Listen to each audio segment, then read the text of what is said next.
Dice, porque la situación nos tiene a todos boquiabiertos, ¿no? Hacía desde la dictadura militar que no se vivía un toque de queda, que no se sacaban miles de efectivos militares a las calles para reprimir lo que son las protestas, en algunos casos violentas, en otro caso manifestaciones pacíficas, que han tenido como detonante la suba de precio del transporte público. Ya las últimas cifras están en 11 muertos desde estas movilizaciones que comenzaron el viernes, y recordemos que el mismo viernes fue declarado el estado de emergencia por parte del jefe de Estado en Chile, y así se dio el control de Santiago y del área metropolitana a los militares, y es algo, como decía Ceci, que no pasaba desde la dictadura militar. A su vez, la Fiscalía chilena anunció la pasada jornada, el domingo, que había un total de 1.554 personas privadas de libertad que se encuentran en audiencia de control de detención.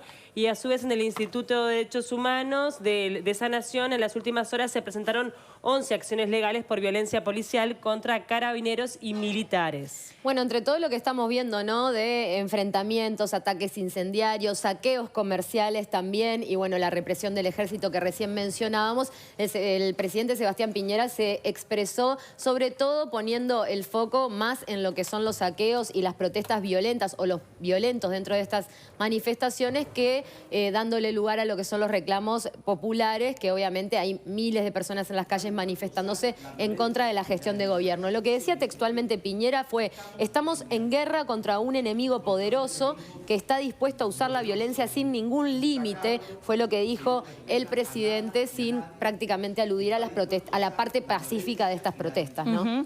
Y bueno, la verdad es que queremos conocer las reivindicaciones, porque lo que uno ve es que explotó una olla a presión, ¿no? Y que uno ve la punta del iceberg, que es este reclamo por el aumento del boleto del metro en Santiago. Que además es mínimo, realmente es una diferencia de céntimos de dólar. Sí, estaba en 1.13 y $1.13 y se fue a 1.17, o sea que estamos hablando nada, de 4 centavos de dólar, que no es nada, pero fue como la gota que derramó el vaso, y ahí atrás vinieron todo el resto de los reclamos populares en contra de la gestión de Piñera. Por eso tenemos algunos datos para repasar, entre ellos lo del precio del boleto y cuánto aumentó. También es interesante compararlo con Montevideo, nuestros ingresos, Montevideo y Uruguay, nuestros ingresos, y también el precio del transporte acá. Pero arrancamos por las reivindicaciones, que son parte de este descontento social que había en Chile, más allá del precio del boleto del metro. Las protestas en Chile tienen varios reclamos. Por ejemplo, bueno, la primera, el alza de la tarifa del metro, que es la punta del iceberg, como decíamos, pero están las pensiones y sueldos bajos, la precarización de la salud, la educación costosa y de mala calidad. Eso también tiene que ver con el siguiente reclamo, que son las deudas universitarias vitalicias, que es cuando los estudiantes adquieren un préstamo y lo que tienen que pagar durante muchos años, el aumento de la delincuencia, empleos precarios y la corrupción de carabineros y el ejército, lo que tiene que ver también con el abuso en las calles. Y si les parece, vamos directamente al kit de la cuestión, donde arrancó todo, que es el precio del metro de Santiago. Recordemos que tiene un sistema de transporte muy avanzado, limpio, funciona bien. ¿Cuánto salía antes del aumento? 1,13, lo decía Ceci, 1,13 dólares en Chile.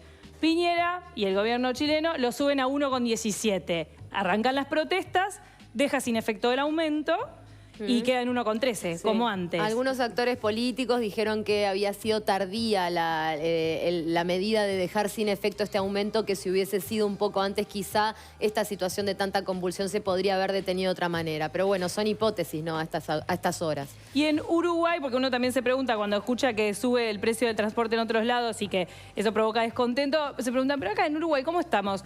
Sale $1 acá el boleto del ómnibus en Montevideo, ese es el boleto básico, y bueno, estamos en $1.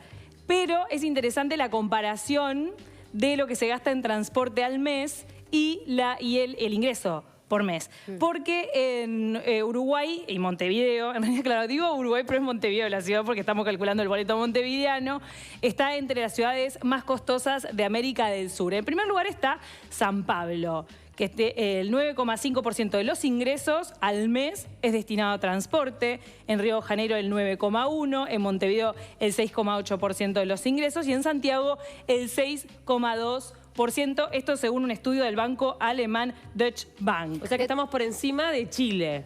Estamos por encima de Chile en lo que le destinamos al transporte en nuestros ingresos. También ahí rompe un poco los ojos el considerar qué tipo de ciudades estamos hablando. San Pablo, Río de Janeiro y Santiago de Chile, ciudades enormes, con otros desafíos, también en el caso de la geografía de Brasil, sí, en el caso de la geografía de Santiago también. En Río de Janeiro recordemos que hubo protestas enormes que arrancaron con el precio del boleto. Fueron en 2013 y en 2016. Arrancaron con el precio del boleto y después empezaron a arrastrar otros descontentos sociales y siguieron durante días, hubo represión, se deben acordar. Bueno, como pasó hace casi 10 años en Chile, también cuando se instaló este sistema de transporte que tanto se elogia hoy por hoy, que se llama Transantiago, que lo que plantea es un tronco central y todas las líneas derivadas de eso, la implementación de este sistema generó protestas que después derivaron en protestas estudiantiles que realmente le hicieron jaque al gobierno de Bachelet. Entonces quizá con ese antecedente también Piñera haya tomado la medida de sacar los militares a la calle en esta ocasión. En Uruguay un sueldo promedio está en el entorno de $729 al mes y en base a eso la producción de TOT hizo el cálculo de lo que gasta al mes un uruguayo, un montevideano en boletos. Y vamos a uno de los aspectos que también provoca descontento en Chile, que es la desigualdad social, que se mide con este coeficiente Gini, que lo promueve la OCDE, que es la Organización para la Cooperación y el Desarrollo. La desigualdad se mide en 0 es cuando no hay desigualdad, ausencia total de desigualdad, y el 1 es cuando la desigualdad está muy, pero muy por encima de lo esperable. En Chile, el índice Gini está en 0,465 y en Uruguay está en 0,38. En Uruguay hay menos desigualdad social que en Chile. Recordemos hace poco que Presidencia de la República hizo toda una campaña con una torta, quizás la recuerdan, la vieron en las redes sociales, mostrándolo el coeficiente Gini acá en Uruguay. Es uno de los grandes reclamos que se le hace al presidente Piñera, ¿no? El hecho de no haber podido dar más oportunidades a quien lo necesitaba en este segundo gobierno. Y realmente la educación en Chile sale muchísimo dinero, los estudiantes se endeudan de por vida. La salud pública también está bastante complicada en Chile. Yo en lo personal conozco chilenos que han venido a estudiar Uruguay para aprovechar la universidad pública.